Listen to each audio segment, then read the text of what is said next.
What's up, guys? Been wanting to make this video for a while, and I'll do my best to keep it short considering I tend to ramble. But one of the things that I've touched on here and there and have halfway mentioned in some of my videos and posts is me having slightly different mental way of processing things than others. Back in around February 1st, 2014, I ended up going to go see a psychologist because of dealing with suicidal depression for about 3 years, and I've been depressed pretty much my entire life, and could not really understand the source of it. I say I didn't understand the source. I never really fit in. Never was understood by others. Never understood others. How they thought, how they felt, communicating with them, and it drove me to a very low point in my life, and which forced me to go to see a specialist who dealt with a form of autism called Aspergers, and it was of his opinion that fit me to a T, which after doing a little bit more research, I would have to agree. And it's somewhat difficult to talk about because in the bodybuilding world, who you are and how the world views you has a lot to do with how you carry yourself. You can have the best body in the world and go unnoticed because nobody likes you. We'll look at the opposite end of the spectrum. A lot of people know Nick Wright. He hasn't, to my knowledge, somebody correct me if I'm wrong, feel free, accomplished too terribly much in terms of, say, competitions or his physique, if you will. Not that he doesn't look good, but he's not IFBB pro or national qualified or anything like that. But he has an outstanding personality. He's extremely relatable, and people love him. And because of that, he's famous. He's doing great, and all the power to him. You can't help but respect that.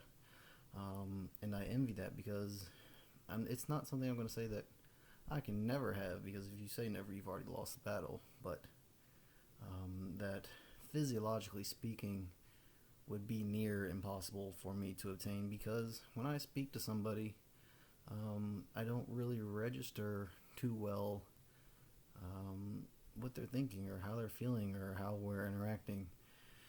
And I'm making this video to kind of educate others a little bit more on dealing with a person with Asperger's, and also how it affects a person like me who bodybuilds.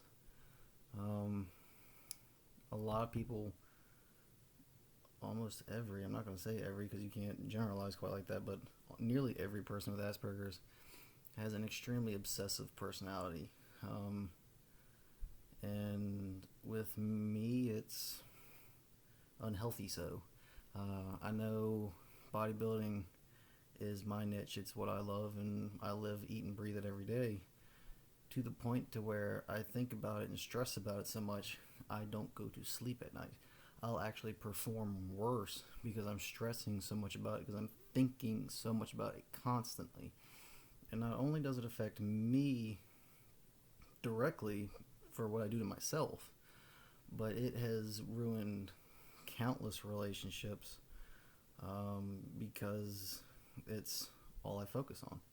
It's all I want to do. I'm thinking about, when am I going to go to the gym? When am I going to eat? When am I going to do this? And when you have a person who doesn't understand that, be it in a sexual is the wrong word, in a mutual loving relationship, your significant other, okay, they're not going to understand that. They feel neglected, and in your head, my head, my key focus is the next step. How am I going to improve on what I'm doing? Because this is my project. This is my baby, if you get what I'm saying. And to the outside person, that's all you care about. When in actuality, that's not true, because another issue that's layered on top of that is that a person with Asperger's is generally very emotionally distant, because in how we express ourselves physically and emotionally isn't the same. I don't feel the need to confide in others, to be touchy-feely with others, to have anybody in my bubble. I don't like people touching me. I don't like people being in a certain distance when they're talking to me. Like, I used to work at a supplement retail company, and I always did my best to stay behind the counter. I wanted to help people, but I didn't want them to be within touching distance of me, if you get what I'm saying.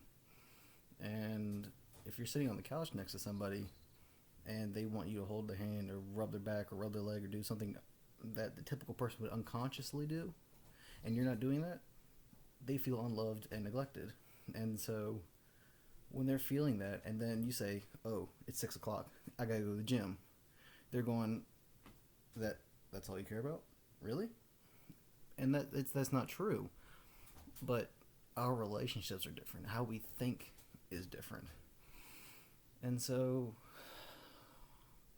it can tend to make life extremely difficult and very depressed, because when you're constantly searching for that relationship, be it platonic or physical, coupled with emotion, but physical on top of platonic, and you're constantly rejected when you're seeking that comfort, it becomes extremely depressing. And I went 20 years of my life not really understanding why I was different or why nobody liked me. And I wasn't diagnosed as a kid. And I actually haven't gone to whatever federal testing to get officially diagnosed. I went to the specialist. He said I was. I said okay, because I, for one, don't trust our government. Politically speaking, I'm libertarian. I don't want the government in my pocket. I don't want the government in my family. And I don't want somebody saying because he has Asperger's he can't have a gun, or he can't do this, or he can't do that, because legally I'm retarded.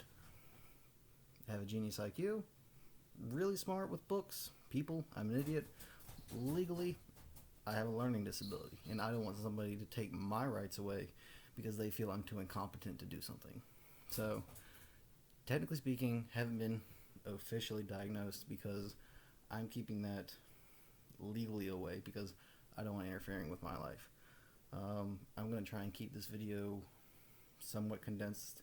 It's going on 8 minutes. I'm going to try and keep it under 12 to 15. But to kind of bring this to the focal point of this discussion is really to tell the world, or have the world come to me about their curiosities in terms of not only how a bodybuilder thinks, but how a person with Asperger's thinks. And if you know somebody with Asperger's, they're not the same as me. No two people with it are the same. For one, it's a spectrum disability. You have extremely high functioning and you have extremely low functioning. But in the realm of things, that my hands are really red. Sorry. In the realm of things, a lot of them have similar traits. For one, when we become anxious, there's generally a process. First, you start off with coping mechanisms. Like for me, I like to vape. Got my guy right here. I used to do cigars and pipe tobacco, but I like this a little bit better. It's, at least for someone who's higher functioning, like in my chance, I know when something bad's happening, and I'm going to try and start soothing myself. So there's smaller things, then there's repetitive movements like physical comfort, and then there is generally an implosive, to where everything just cuts off. You turn into a robot. And then after that comes what's a lot of people know as autistic fits, and all hell just kind of breaks loose. you go from somebody who goes completely turned off to someone who just explodes, and heaven help you if you're in the way. Um, so there's similarities between all of us, and so you can kind of talk to one who's higher functioning, who can maybe um, put into words how a person who's maybe a little bit lesser functioning may feel. Of course, it's not going to be exact, but that's kind of what I wish to do, is help educate others on how to help deal with people such as myself. Have a neurotypical person be able to put their self in the shoes of a person such as myself, because a person like me has an extremely hard time doing the opposite. A person such as myself has very, very, very little empathy. I can make myself feel bad and tell myself that I feel bad for another person, but really I don't. I'm just making myself feel bad and understanding that I should feel bad, logically speaking. But really, I know I don't feel bad. And sorry if I tend to ramble. I will go off on tangents. That's another kind of common trait a lot of us have. It's a weird mix. It's ADHD and tunnel vision. So when we're focused on something, it's extremely focused. So for example, when I'm watching TV, that's it. TV or book, I am focused on that, and that's it, and there's nothing else in the world around me. Like I said, when I'm sitting on the couch, my significant other sitting beside me, sometimes she'll feel neglected because I'm not catering to her in a way that another person, neurotypical, would. Because in my head, she's not there. And then there's the opposite end of the spectrum. Kind of like how earlier, how I held my hands up, I was like, holy shit, my hands are red. That'll happen. I'll be mid-discussion, and then just... What were we talking about? Because I just saw something that just completely interested me over there. Like, I've got my rabbit over here jumping around, and I've got to try really, really, really hard not to focus on him doing his little hopping thing, because that'll distract me, and I'll start talking about my rabbit, kind of like I am now. You know what I'm saying? So that's another trait, is the ADHD tendencies. We'll bounce from one thing to another, which is kind of coupled with our episodes of depression. I know a person such as myself, I'll go through extreme bouts of very low feeling, just not wanting to go outside, not wanting to talk to anybody, just be completely secluded from the world. And then other times it's, I want to go out, I want to go have fun, I want to do this, I want to do that, be creative, and just everything's amazing. And so that's kind of coupled with the tunnel vision, implosive, and then the ADHD, explosive, or what's the word I'm looking for? Introvert and extrovert. There we go. I'll get that together. But anyhow, the video's starting to run a little bit long. So if you have any questions in terms of bodybuilding or Aspergers or anything really somewhat related to any of that, or just personal questions for me, feel free to ask. I know I've made some posing videos and stuff like that, but I haven't really talked too much about anything else, because honestly this right here is extremely uncomfortable for me. I am forcing myself to do this because it's what I feel is a necessity to educate the world, to differentiate myself from anybody else who's making a freaking fitness video. And god dog it, I am turning red. Differentiate myself, and to hopefully get a little bit less negative comments. I know a lot of people tend to say that I'm an ass or arrogant, which yes, I am arrogant, but